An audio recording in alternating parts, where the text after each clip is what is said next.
So as we know, I mean, quite a lot of people are sort of moving away from storage mediums such as hard drives and memory sticks. Yeah. They're starting to use things like Dropbox, iCloud and those things, and cloud storage platforms. Yeah. I mean, how secure are they? Should we trust them with our data?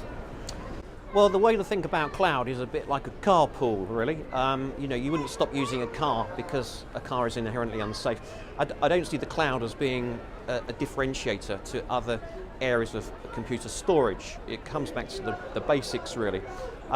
There's kind of three types of cloud. You've got your private cloud as a company. You could have public cloud, which is Dropbox. We all share personal data and put that into. And then you've got community cloud, where groups come together and have cloud space.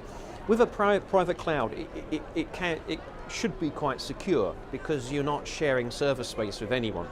If you picture in your head these massive data storage services, where ultimately what they're doing is hiring you a piece of space of that. If you've got a private cloud, what you should do is ensure that the server space you have is segregated. You're not sharing it with anyone else, because somebody else could server hop, for example.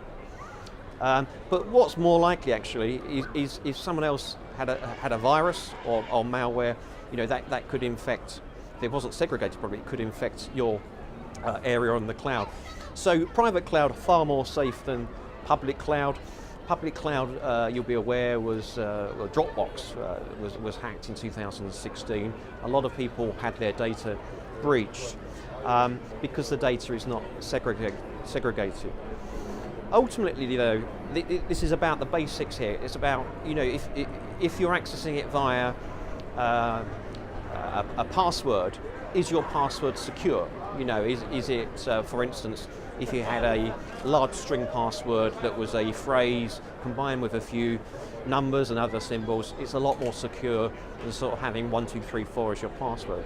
Suppose password security, double authentication. One of the organizational risks around the cloud is losing control of it. It's what we call sort of VM sprawl, virtual machine sprawl, where people and organizations, when they buy in cloud services, they suddenly think, wow, this is cheaper. It's high security settings because large companies are using the cloud. They get security as a service. They get these services called Casbar, which is essentially pooled security that are acting as gatekeepers to protect the cloud. So the cloud is kind of secure on that level. But ultimately, organizations begin to set up a lot of user accounts on the cloud, and they lose control because they think they've got this infinite amount of space. And so therefore, so many staff members can start using it, and you get the sprawl, the lack of control. So I think cloud use, if it's planned, good passwords, strong authentication, you have a cloud strategy in the workplace, then why on earth would you not take that opportunity to save your organization lots of money and actually probably be more secure than holding all of that data on your site that could be sort of burgled, or it could be a big fire or a flood. So I'm a bit of a fan of cloud computing, and the security elements are just common sense for me.